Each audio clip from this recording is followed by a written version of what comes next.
Sejam bem-vindos para mais uma aula sobre análise combinatória. Combinação completa é o tema específico de hoje. Bom, qual a diferença de combinações completas, né, com as combinações que nós já tínhamos lá? Nas combinações que nós tínhamos, né, montávamos grupos de pessoas, tal, selecionávamos objetos, mas não tinha repetição e a ordem também não importava. Pode ser que a ordem não importe, né, mas tenha repetição, que é o caso aqui, ó. Aqui eu vou trabalhar com exemplos e vou tentar generalizar da maneira mais simples possível para vocês, tudo bem? De quantas maneiras podemos comprar 7 sorvetes em uma loja que oferece 4 sabores? Que oferecem 4 sabores. Se considerarmos que podemos fazer escolha de maneira que quisermos. O que isso quer dizer, gente? Tem 4 sabores de sorvete. Então tem o sorvete, a quantidade de sorvete do sabor 1, somada com a quantidade de sorvete do sabor 2, quantidade de sorvete do sabor 3, com a quantidade de sorvete do sabor 4. Então, assim, ó, peguei tantos sorvetes desse sabor, tantos desse, tantos desse, tantos desse. No final tem que dar 7.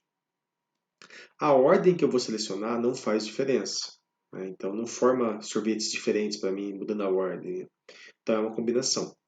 Porém, pode ter repetição. Eu posso pegar todos, né? Eu posso pegar 3 sorvetes do primeiro sabor, até porque tem que comprar 7. Se eu tenho 4 disponíveis, pode ter repetição. E mesmo que não fosse assim, a mesma ideia seria aplicada. Quando isso aqui acontecer, gente, nós vamos trabalhar com uma ideia dessa equação aqui, ó. Eu tenho uma certa quantidade de objetos, né, em uma certa quantidade de grupos. Então, eu tenho N grupos, eu tenho P objetos. Nesse caso, por exemplo, aqui, ó, eu tenho 4 grupos e tenho 7 objetos, que são 7 sorvetes. Como que funciona? Se eu posso escolher da maneira que eu quiser, significa que xi pode ser maior ou igual que zero. O que isso quer dizer? Suponha que aqui o meu x1 seja zero. Significa que esse sabor eu não vou pegar nenhuma bola de sorvete. Entenderam? Eu posso pegar 7 do sabor 4, por exemplo, né? Então aqui eu poderia deixar de pegar um desses. Quando isso acontecer, gente, a maneira de resolver será de que maneira? Se n mais p menos 1. Então o que eu fiz aqui, né? Peguei, tenho n objetos aqui. Então, vou pegar esse n, somar com p e tirar 1. Então, nesse caso nosso, ficaria combinação 4 mais 7 menos 1. Né? E aqui, o que vai acontecer aqui? N menos 1. Então, aqui vem com 4 menos 1. Isso vira uma combinação de que tipo? Ó? 4 mais 7, 11, menos 1, 10 e 3. Isso aqui vai virar uma combinação, então, de 10 e 3, que eu resolvo. Então, vou resolver isso aqui. Ficaria 10 fatorial sobre 3 vezes 2 vezes 1 vezes 7 fatorial. Esse 10 fatorial aqui de cima, vou mudar a forma de escrever ele. Tá bem? Já vou abrir ele já, ó. 10, 9, 8, 7 fatorial, para poder cancelar com esse. Esse 9 dividido por 3 dá 3, esse 8 dividido por 2 dá 4. 120 maneiras de escolher. Então, assim, ó, pensando nessa situação, eu teria 120 maneiras possíveis, né, de escolher esses sabores de sorvete, pensando que eu poderia pegar qualquer um deles. Então, nesse caso, ó, é essa formulinha que eu vou utilizar. Mas perceba que algum deles poderia ser zero. Nesse caso aqui, ó, voltando aqui. Letra B.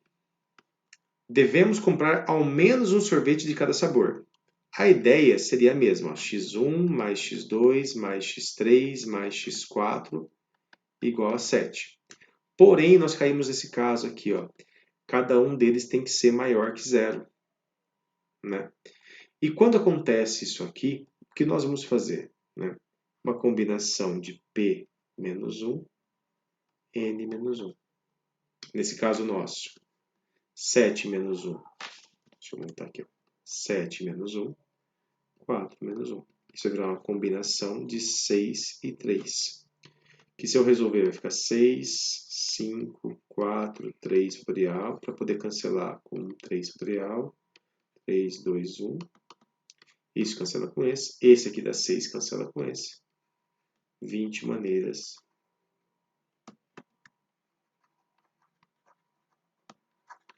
de escolher.